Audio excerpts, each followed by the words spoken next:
What's up, you guys? Welcome back to D-Made Crochet. My name's Danielle McCann. I am a blind Craft Yarn Council certified crochet instructor, level 1.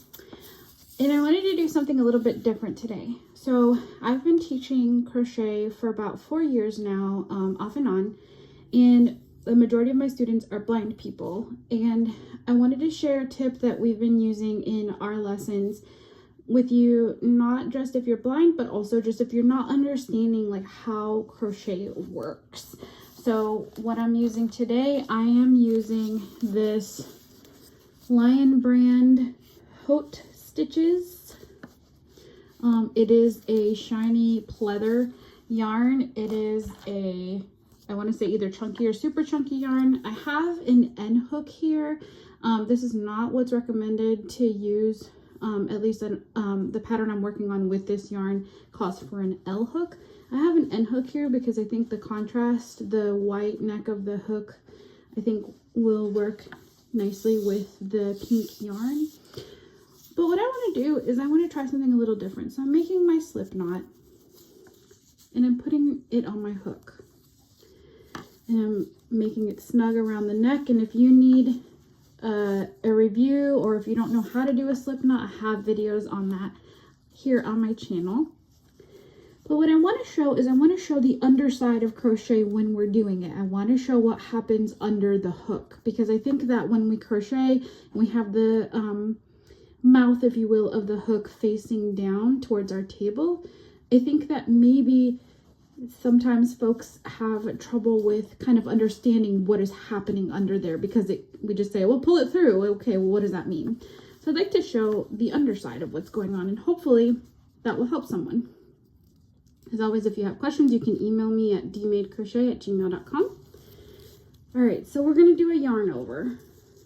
Okay, so now I have my hook flipped to where the hook part is facing the sky. I'm not holding this at a correct angle or a good angle, but I'm doing this way so that you can see what happens. And so the hook is facing the sky. And what we're going to do is we're going to take so we have our slip knot, the hole that is made by that slip knot where our hook is sitting, and then we have the yarn over that we just did. Essentially what is going to happen is the slip knot is going to go over the yarn over. So I know typically we say pull the yarn through, but what you're doing is that the slip knot piece is going to go over the yarn over you just made. So it's going to, like, what is it, leapfrog? It's going to leapfrog it. So I'm doing that now. I'm doing that clumsily because I'm upside down, but I want to make sure that you can see that. Okay. So I pulled that over, up and over, and now I have a chain. So I'm going to do it again. Yarn over. And again, I'm doing this upside down. And then I'm going to up and over. So sometimes if you're starting to crochet and you think you have to have perfect form, or like, oh, my fingers have to be just in the correct position, at the beginning, it's okay to be clumsy. It's okay to be clumsy, or, you know, not as quote unquote fluid as anyone else. It's as long as you're enjoying the craft and you're getting the results that you want, you do you. So here we go again. Again, my hook is facing the sky. In the loop that is closer to the body of my hook, I am pulling it over. And it does take a little bit of maneuvering. I'm pulling it over the yarn over I made. And there's my second chain. I'm going to do it again. So I'm going to yarn over. Okay.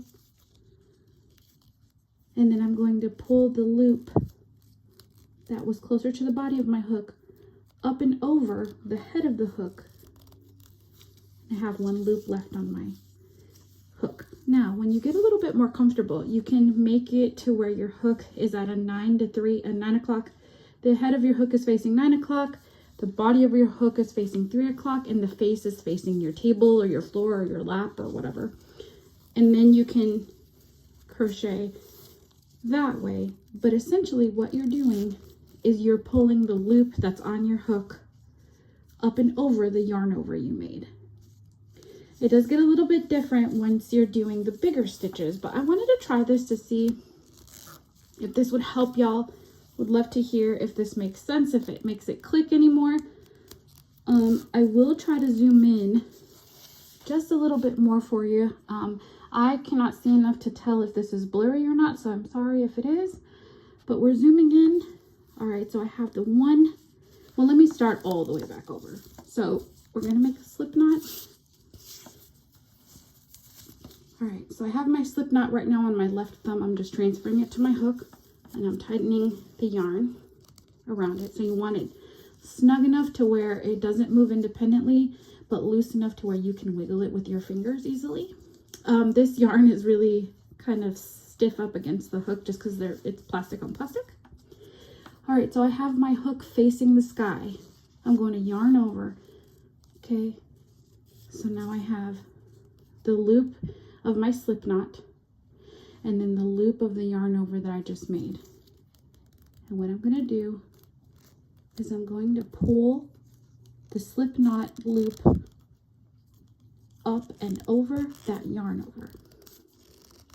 When that happens, you're now left with one loop on your hook, which is what you want, and you will have just made a chain. I'll do it one more time. Yarn over. The loop that's on the hook goes, the loop that's closest to the body goes up and over the yarn over. Let me move my fingers. I realize that my fingers are kind of in the way. So we're right up next to it, and then we're just gonna